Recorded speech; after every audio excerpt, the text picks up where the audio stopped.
नमस्कार, आप देख रहे हैं जनभावना टाइम्स और मैं हूं आपके साथ रुचि। अपने स्किन का ख्याल रखना हम सबके लिए बेहद ज़रूरी है। ऐसा इसलिए क्योंकि ये हमारे शरीर की ऊपरी और नाजुक परत होती है। इस तरह की गर्मी में अपने स्किन का कैसे ख्याल रखें, उसको कैसे बेहतरीन बनाए रखें, आइए जानते हैं। इस वक्त हमारे साथ मौजूद हैं डॉक्टर एएल दास जी, जो कि त्वचा रोग विशेषज्ञ हैं। सर, आपका बहुत बहुत स्वागत है हमारे चैनल में। Thank you. सर, हमारा सबसे पहले सवाल आपसे ये है कि जिस तरह की भीषण गर्मी पड़ रही है, आपको पता होगा सर, तापमान 45 डिग्री सेल्सियस से भी ज़्यादा है। ऐसे में अपने स्किन का ख्याल कैसे रखें सर? देखिए, बहुत ज़्यादा गर्मी है तो बहुत ज़्यादा पसीना आते हैं, तो उसके वजह से तरह तरह के स्किन प्रॉब्लम होते हैं। जो सबसे कॉमन प्रॉब्लम है, जो आम है, वो प्रिकली हीट का प्रॉब्लम है गर्मी की वजह से, जिसकी वजह से शरीर में रेड कलर के दाने दाने आ जाते हैं, छोटे छोटे, और बहुत ज़्यादा इचिंग होती है। तो वो बेसिकली स्वेट ग्लैंड्स का जो है ना, स्वेटिंग की वजह से स्वेट ग्लैंड ब्लॉक हो जाता है और फिर उसके अंदर में स्वेट जमा होते हैं और इस तरह से दाने आ जाते हैं। तो पहले है कि डेली बाथ लेना चाहिए, क्लीन करना चाहिए, स्वेट को एक्यूमुलेट नहीं होना चाहिए। जहाँ तक गर्मी से बच सकें, ठंडे में रहना चाहिए और क्लोथिंग्स का ख्याल रखना चाहिए। कॉटन के कपड़े ज़्यादा पहनना चाहिए। सिंथेटिक कपड़े या थिक टाइट कपड़े, जो जीन्स टाइप के कपड़े हैं, बहुत थिक टाइट कपड़े हैं, वो नहीं होना चाहिए। तो ये सबसे ज़रूरी है। बाकी इस मौसम में और भी तरह तरह के स्किन प्रॉब्लम्स होते हैं, इन्फेक्शन तरह तरह के हो सकते हैं, तो उनका उस तरह से होना चाहिए। जो ये मौसम है, इसमें स्किन प्रॉब्लम आम बात है। तो ऐसे जैसे बहुत से लोगों को पसीना आता है, वहाँ पे कालापन हो जाता है, तो ऐसे लोग के लिए क्या करना चाहिए? देखिए, फंगल इन्फेक्शन बहुत कॉमन है। जब भी नमी होती है, जमा होती है पसीने की वजह से, खास कर जहाँ स्किन फोल्ड्स हैं, स्किन सटे हुए रहते हैं, जैसे कि थाइज़, अपर थाइज़ एरिया हुआ, अंडर आर्म्स हुआ है, ब्रेस्ट के बीच या ब्रेस्ट के नीचे वाला एरिया है, जहाँ स्किन फोल्ड्स हैं, वहाँ पसीना जमा हो जाता है, उसकी वजह से स्किन कमज़ोर हो जाता है, फिर उसको फंगल प्रॉब्लम होना चाहिए। तो कॉमन सेंस ये यूज़ करना चाहिए कि पसीना या नमी नहीं हो, तो उसके लिए उस एरिया को ड्राई रखना चाहिए, कॉटन के कपड़े पहनना चाहिए ताकि पसीना नहीं हो, और ज़्यादा थिक टाइट और सिंथेटिक कपड़े नहीं पहनना चाहिए। अगर फंगल इन्फेक्शन हो गया है तो फिर उसका एंटी फंगल ट्रीटमेंट लेना चाहिए। जैसा कि हम लोग देख रहे हैं कि पोल्यूशन इतना ज़्यादा है और गर्मी भी इतनी ज़्यादा है, धूप इतनी तेज़ है, ऐसे में क्या करें सर? पॉल्यूशन का तो यूनिवर्सल प्रॉब्लम है, पॉल्यूशन का अवॉइड करना चाहिए, लेकिन स्किन को एलर्जी हो सकती है। पॉल्यूशंस की वजह से एलर्जी इन एडिशन हो सकती है। सर, रूटीन क्या होना चाहिए एक जो हेल्दी स्किन के लिए है, उसके लिए सर रूटीन, बेहतरीन रूटीन क्या होना चाहिए? रूटीन ये होना चाहिए कि क्लींजिंग, पूरे स्किन को डेली क्लींस करना चाहिए।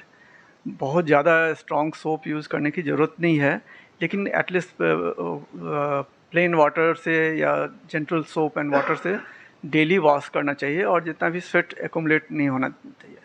दूसरा, ये ड्राई क्लाइमेट है, तो उसके स्किन से पसीना होने पर भी स्किन ड्राई भी हो जाता है, क्योंकि एटमॉस्फेयर में ह्यूमिडिटी कम है, तो बॉडी से स्किन से भी सारा ह्यूमिडिटी एटमॉस्फेयर में चले जाते हैं, तो ड्राइनेस का प्रॉब्लम है।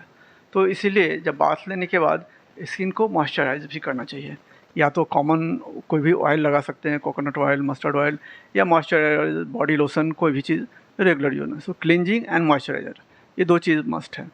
सर, मार्केट में तरह तरह के मॉइस्चराइज़र हैं, क्लींजिंग है, हर तरह के प्रोडक्ट हैं, लेकिन उसमें भी कहीं ना कहीं केमिकल मिला होता है जो कि बहुत स्किन के लिए हार्मफुल होता है। तो सर, उसके लिए किस तरह का प्रोडक्ट आप एडवाइस करना चाहेंगे लोगों को? देखिए, इसके लिए जो कॉमन है कोकोनट ऑयल, फ्रेगरेंस वाला नहीं, विदाउट फ्रेगरेंस, जिसमें कुछ मिला नहीं, वो सबसे बेस्ट है। अगर उससे नहीं काम बनता है तो फिर मेडिकेटेड मॉइस्चराइजर यूज़ कर सकते हैं। सर, बहुत से लोग ऑर्गेनिक की तरफ भागते हैं, तो उस पे सर आपका क्या है कि मतलब स्किन केयर के लिए जैसे बहुत सारे होम रेमेडी अपनाते हैं, घरेलू नुस्खे की ये करते हैं, मतलब तो उस पे आपको क्या लगता है सर, ये सही है या नहीं? अगर पेशेंट को सूट करता है, उससे कोई एलर्जी नहीं है, कोई रिएक्शन नहीं है, तो यूज़ कर सकते हैं। सर, डाइट क्या होना चाहिए एक हेल्दी स्किन के लिए? बैलेंस डाइट होना चाहिए, हर तरह का चाहिए, plenty of fruits and vegetables होना चाहिए।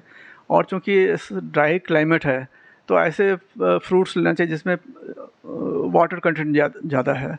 मेलन हुआ, वाटरमेलन हुआ, पपीता हुआ, जिसमें कि ज़्यादा है, वो प्लेंटी लेना चाहिए। जूस भी ले सकते हैं, और या उस तरह के फ्रूट्स ले सकते हैं या वेजिटेबल्स ले सकते हैं जिसमें कि नेचुरली ज़्यादा वाटर कंटेंट है। सर जैसे कि कहीं माना जाता है कि मोटापा भी कहीं न कहीं स्किन में जो दिक्कतें आती हैं वो वजह मोटापा भी है। वो एडेड एडिशनल फैक्टर हो जाता है, एडेड डिसएडवांटेज है कि एज सच जहाँ स्वेटिंग ज़्यादा होती है, स्किन फोल्ड्स होते हैं, स्वेट जमा होता है, नमी होती है, तो वहाँ पे फंगल या दूसरे बैक्टीरियल इन्फेक्शंस होते हैं। जो मोटापा है तो उसके उनके उनके फोल्ड्स भी ज़्यादा बड़े होते हैं, तो इसलिए डैम्पनेस होने का ज़्यादा है, तो उनको और ज़्यादा केयर करने की ज़रूरत है। सर जैसे बहुत से लोग ऐसे होते हैं जो कि बहुत ख्याल रखते हैं अपनी स्किन का, बावजूद इसके भी उन्हें इस तरह की प्रॉब्लम आती है कि मतलब स्किन प्रॉब्लम आती है, कालापन होना, ब्लैकनेस और सर टैनिंग, इस तरह की चीज़ें आती हैं। तो सर ऐसा क्यों होता है? कहीं न कहीं खान-पान का असर होता है या फिर धूप बाहर का, धूप का, क्या असर नहीं, कई लोगों को थाइज़ का डार्कनेस आता है, कई लेडीज़ कंसर्न होती हैं, तो बेसिकली वो मोटापा एंड फ्रिक्शंस की वजह से वो होती है, जो स्किन में छोटे-छोटे डैमेज होते हैं, उसकी वजह से पिगमेंटरी चेंजेस आते हैं। तो ग्रेजुअली वेट रिडक्शन का प्लान करना चाहिए। सर सनस्क्रीन कितना ज़रूरी है हमारे लिए जब हम धूप में निकलते हैं इस तरह की गर्मी में? सनस्क्रीन ज़रूरी है, मस्ट है, जैसे क्लींजिंग है, मॉइस्चराइज़ है, सनस्क्रीन भी सबके लिए ज़रूरी है। सन में निकलें, नहीं भी निकलें तब भी सनस्क्रीन यूज़ करना चाहिए, क्योंकि जो अल्ट्रावायलेट रेज़ हैं वो सनलाइट के अलावा बाकी लाइट्स में भी हैं, और दूसरी तरह के रेज जो डिफरेंट लाइट्स में है, इवन ट्यूब लाइट्स में है, टीवी स्क्रीन में है, मोबाइल लाइट में, वो सभी कुछ रेज निकलते हैं जो कि स्किन को डैमेज करते हैं। इसलिए सनस्क्रीन तो रेगुलर यूज़ करना चाहिए, जो भी एक्सपोज्ड एरिया है वहाँ पे सनस्क्रीन डेली यूज़ करना चाहिए। सर किस तरह की सनस्क्रीन आप एडवाइस करना चाहेंगे, मेडिकेटेड या फिर कोई और?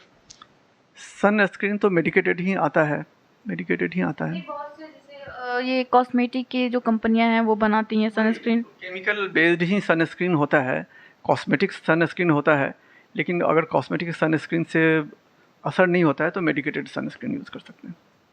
सर मैं आपसे आखिरी क्वेश्चन ये पूछना चाहूँगी कि यूज़ करने का भी तरीका है कि बाहर निकलने से अराउंड हाफ एन आवर पहले लगा लेना चाहिए, थिक कोटिंग लगाना चाहिए, और जो कॉमन सनस्क्रीन है वो एवरी 3 आवर्स टू 4 आवर्स लगाना चाहिए कम से कम। कई बताते हैं कि एवरी 2 to 3 आवर्स लगाना चाहिए, लेकिन वो पॉसिबल नहीं है तो एटलीस्ट ट्वाइस डेली तो लगाना ही चाहिए। बिल्कुल सर। और सर आखिरी ये सवाल आपसे ये है मेरा कि बहुत से लोग वो होते हैं जो अपने स्किन को लेकर बड़े लापरवाह होते हैं, मतलब उस पे ध्यान नहीं देते। सर ऐसे लोगों के लिए कुछ आसान तरीका जो लोग अपनाएं और स्किन को अपने हेल्दी बनाए रखें? देखिए, स्किन बॉडी का सबसे बड़ा ऑर्गन है, सबसे आउटर कवरिंग है, फर्स्ट लाइन ऑफ डिफेंस है। बॉडी को जो किसी तरह का फिजिकल, बायोलॉजिकल इंसल्ट्स होता है, उससे स्किन ही फर्स्ट लाइन है डिफेंस का। तो स्किन को तो ख्याल रखना चाहिए।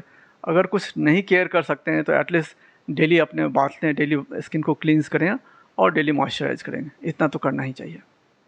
बहुत बहुत धन्यवाद सर। जैसा कि आपने देखा कि सर ने स्किन के लिए, स्किन को हेल्दी बनाए रखने के लिए बहुत ही अच्छी एडवाइस दी है, तो आप लोग भी इस एडवाइस को ज़रूर फॉलो करें। ऐसे ही और हेल्थ की खबरों के लिए आप देखते रहिए जनभावना टाइम्स।